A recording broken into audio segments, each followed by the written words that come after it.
예, 피플인사이드 오늘 인물들을 중심으로 정책의 소식 짚어보도록 하죠. 오늘 머니투데이의 우경희 정치부 기자와 함께합니다. 어서 오십시오. 네. 2달밖에 안 남았습니다. 지방선거가. 그렇죠. 하다 보니까 이제 후보들의 윤곽들이 서서히 드러나고 있는데 오늘은 이제 서울과 그리고 경남 지역 아무래도 핫한 지역이다 보니까 한번 얘기를 해보도록 하겠습니다. 서울시장 선거부터 한번 얘기를 해보도록 할 텐데 결국 이제 안철수 전 대표도 하겠다고 이제 공식적으로 얘기를 한 상태고. 그렇죠. 물론 이제 더불어민주당 같은 경우에는 경선을 거쳐야겠습니다만은 박원순 현 시장이 이제 아무래도 좀 많이 거론이 되는 건 사실이에요. 네, 현재로서는 가능성이 높겠습니다. 예. 현재 상황이 좀 어떻게 되는지 그때 당시에도 이제 두 사람의 인연은 이게 처음은 아니잖아요. 그렇죠. 기억을 많이 하시는 장면이 이제 목도리 걸어주는 장면인데 안철수 전 대표가 이제 박원순 시장에게 목도리를 걸어주면서 서울시장 후보를 양보를 했었던 그런 기억이 있습니다. 이게 양보의 인연인데 이 두 사람이 있는데 이제 어제 안철수 대표가 공식 출마 선언을 하면서 서울시장 선거에 뛰어들었습니다. 그러면서 각자 이제 경선을 통과하게 되면 물론 이제 안철수 후보 쪽은 경선을 하지 않을 확률이 높아 보이긴 합니다만 다시 한번 이 두 사람이 서울시장 자리를 놓고 맞붙을 수 있는 그런 상황이 조성이 됐습니다. 뭐 하다 보니까 그때 내가 양보했으니 이번에는 네가 양보해라라는 얘기들이 나오고 있는 것 같은데 그렇죠. 이거는 우리가 서울 시민들이 뽑아야 뽑히는 거고. 그렇죠. 근데 현재로서는 분위기를 봤을 때 박원순 시장이 좀 더 유리해 보여요. 맞습니다. 이게 여론조사 결과를 먼저 말씀을 드리지 않을 수가 없겠는데요. 이게 이제 화면에 좀 나올지 모르겠는데 여론조사 전문기관 리얼미터가 조사를 해서 어제 발표를 했습니다. 박원순 시장하고 이제 우상호 의원, 박영선 의원이 이제 더불어민주당 예비 후보인데 이 세 사람을 놓고 안철수 전 대표를 또 바른미래당 후보로 그리고 아직 출마 선언은 안 했는데 내일쯤 이제 후보로 확정이 될 김문수 전 경기지사를 자유한국당 후보로 놓고 봤을 때 조사를 한 결과인데요. 이 결과가 박원순, 우상호, 박영선 중에 누가 민주당 후보가 되더라도 야당 후보에 크게 앞선다 이런 결과가 나왔습니다. 아하, 지금 화면 나가고 있는데요. 지금 방금 전에 박영선 이제 예비 후보 같은 경우에 41%대, 박원순 시장은 50%, 그리고 맞습니다. 우상호 더불어민주당의 혹시 예비 후보라고 해야겠죠?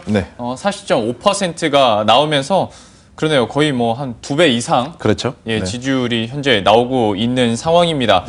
좀 어찌 보면 되게 쉽게 그리고 허무하게 끝날 수도 있겠다라는 생각이 좀 드는데. 그렇죠. 지금 숫자로 보면 이게 일방적인 결과가 될 것 같은데 또 그렇지가 않은 게 또 이제 선거의 묘미일 거라고 생각을 하고요. 안철수 후보 지지율에 좀 집중을 해볼 필요가 있겠어요. 그러니까 안철수 전 대표가 박원순, 박영선, 우상호 셋 중 누구하고 붙어도 20%의 지지율을 가져간다는 결과가 나왔다는 겁니다. 이게 안철수 후보가 대선 주자까지 지냈는데 20%에 만족을 하겠느냐 뭐 이렇게 생각하시는 분들도 많이 계실 텐데 사실 안철수 후보를 그간에 가까이서 봤던 분들 또 정치부 기자들은 깜짝 놀랐어요. 그러니까 20%라는 숫자가 사실 낮은 숫자가 아니라는 겁니다. 이게 왜 그러냐면 안철수 후보가 그동안 좀 해왔던 행보가 지지자들을 어떤 만족시키기보다는 약간 실망시켰던 행보에 가깝고 또 한 가지 가장 큰 게 이제 바른미래당이 바른정당과 국민의당이 합당이 돼서 나온 당인데 이 당이 지금 바른정당은 과거에 TK, PK 중심이었고 국민의당은 호남 중심이다 보니까 서울에 거의 기반이 없어요. 그럼에도 불구하고 20%라는 지지율이 나왔다는 건 안철수 후보의 순전한 어떤 개인기다 이렇게 볼 수밖에 없고 또 안철수 후보 본인도 나는 항상 첫 여론조사보다 이 결과가 올라갔다 이렇게 얘기를 하면서 자신감을 좀 보이기도 했습니다. 그리고 또 한 가지가 이제 김문수 예비 후보, 이제 후보죠. 김문수 후보 같은 경우에 지금 한 14에서 한 16%대가 나오고 있는데 이게 또 안철수 전 대표와 합치면 또 어떻게 될지도 모르겠고 단일화 얘기가 안 나올 수가 없는 상황이 됐습니다. 어쨌거나 중도 보수다 하더라도 오른쪽인 건 사실이니까 같이 합칠 수 있는 거 아니겠습니까? 맞습니다. 이게 안철수 후보하고 만약에 단일화를 해서 가져간다고 하면 숫자만 놓고 봤을 때 뭐 대략 한 36%까지 나올 수 있다. 이런 좀 해석이 나오고요. 또 크게 보면 뭐 더 나올 수도 물론 있는 거고요. 현재 스코어로 50% 정도가 이제 박원순 시장인데 박원순 시장에는 미치지 못하더라도 40%를 왔다 갔다 하는 박영선이나 우상호 후보와는 충분히 해볼 만하다 이런 생각을 누구 쪽으로 단일화가 되든 간에 할 수 있는 그런 상황이 됐다고 볼 수가 있겠습니다. 다만 뭐 자유한국당은 여전히 그런 건 없다라고 얘기를 하고 있죠. 그렇죠. 홍준표 대표가 사실 얼마 전에 만났는데요. 단일화는 없다고 다시 한번 강조를 이제 했습니다. 설령 단일화를 하더라도 3등이 양보해야 된다. 그러니까 바른미래당이 우리한테 양보하지 않으면 단일화는 없다. 뭐 이런 얘기를 한 건데 이거는 뭐 100% 서울시장 선거를 의식해서 한 말이라고 해석을 하면 될 것 같고요. 예. 홍준표 대표는 이제 지방선거로 끝나는 게 아니고 앞으로 총선과 대선을 쭉 치러야 되는데 지금 이제 바른미래당과 손을 잡으면 당이 뿌리째 흔들릴 수가 있다. 그러니까 우리는 보수인데 저렇게 애매한 중도와 손을 잡은 바른미래당과 손을 잡으면 우리의 색깔도 좀 애매해질 수 있다. 그렇기 때문에 힘을 합칠 명분이 없다. 이런 입장을 좀 고수한 걸로 해석이 됩니다. 근데 상식적으로 단일화가 없으면 현재 뭐 지지도를 봤을 때 여당이 너무 유리한 상황이고. 그렇죠. 제1야당의 체면도 그러면 구겨지는 거 아닌가 싶어서요. 좀 분위기가 어떻습니까? 맞습니다. 이게 혼자서 이길 수 있으면 너무 좋죠. 고민할 필요가 없는데 지금의 판세로는 야당이 결코 혼자서 이길 수가 없는 선거가 바로 서울시장 선거입니다. 이게 홍준표 대표가 또 세게 나오는 이유가 있는데요. 이게 단일화에도 어떤 선거 공학이 개입을 하는 부분이 물론 있습니다. 이렇게 쉽게 설명을 드리면 뭐 예컨대 안철수 후보로 단일화를 하게 되면 김문수 후보의 지지자들을 흡수할 수 있다. 이게 일반적인 중론이고요. 반대로 이제 김문수 후보로 합치면 안철수 후보의 지지자를 모두 흡수할 수는 없다는 게 또한 중론입니다. 이게 왜 그러냐면 김문수 중심의 단일화를 하게 되면 안철수 후보를 지지하던 어떤 중도 진보로 속한 지지자들은 민주당 쪽으로 떨어져 나갈 가능성이 있고 다만 이제 안철수 후보로 단일화를 하게 되면 중도 보수를 아울렀기 때문에 김문수 후보 지지자들까지 보다 좀 충격이 적게 끌어안을 수 있다는 얘기입니다. 이게 바로 이 명분이라는 건데요.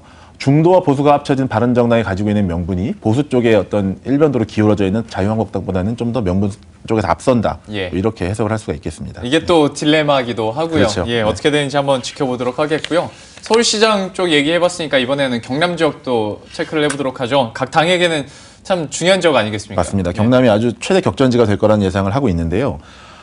여당의 입장에서 일단 보자면 이 경남을 만약에 차지한다면 흔들리고 있는 보수 진영이 어떤 쐐기를 박는 그런 효과가 있겠습니다. 대구하고 경북은 사실 아직 좀 공고하게 보수세가 유지가 되고 있기 때문에 경남은 여기로 들어가는 어떤 전초전격이다 이렇게 보면 되겠습니다. 경남을 가지고 가면 보수가 흔들릴 수밖에 없다. 뭐 이런 해석이 나오는 건데요. 여기에다가 이제 김경수 민주당 의원이 경남지사 후보로 민주당 후보로 나서게 되는데 이것도 경남 선거를 반드시 이기겠다 이런 청와대의 강한 의지가 작용을 한 거다 이런 해석이 나옵니다. 얘기가 나온 김에 김경수 의원이 어떤 인물인지 좀 설명을 해주세요. 뭐 잘 아시는 분들은 잘 아실 테고 또 생소하다면 생소한 분인데 노무현 전 대통령의 마지막 비서실장이고요. 또 이번 대선 과정에서 문재인 대통령의 어떤 대변인 역할을 했고요.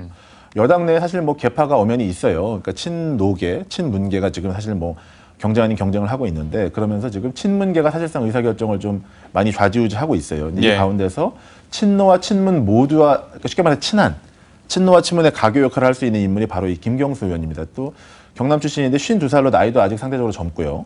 또 이제 외모도 뭐 많은 팬들을 가지고 있고 언변도 사실 정제됐다는 평가를 받고요. 이미지가 좋은 분입니다. 그래서 여권에서는 임종석 청와대 비서실장과 함께 넓은 범위에서 볼 때 차기 잠룡이다 이렇게 분류가 되는 그런 인물입니다. 뭐 경남지사 선거에서 승리한다면 그래서 이제 대권 좀 잃은 감이 있습니다만 얘기가 나와요. 그간에 사실 좀 낙선이 익숙했던 분인데 이제 20대 국회에 들었고 경남지사 선거까지 이기게 된다면 대권 행보로 갈 수 있다는 해석이 나온 이제 그런 상황입니다. 근데 이제 경남지사 선거가 사실 뭐 여당 입장에서는 정말 만만한 선거가 아닙니다. 이제 한국당이 김태호 전 경남지사를 후보로 내세웠는데 이분이 이제 또 경남 지역에서 인기가 또 만만치가 않은 분이에요. 사실 뭐 절대적입니다. 그 어떤 아주머니층에서는 뭐 팬덤이 절대적이기 때문에 나이도 역시 이제 57살 한국당 내에서는 많지 않은 나이고요.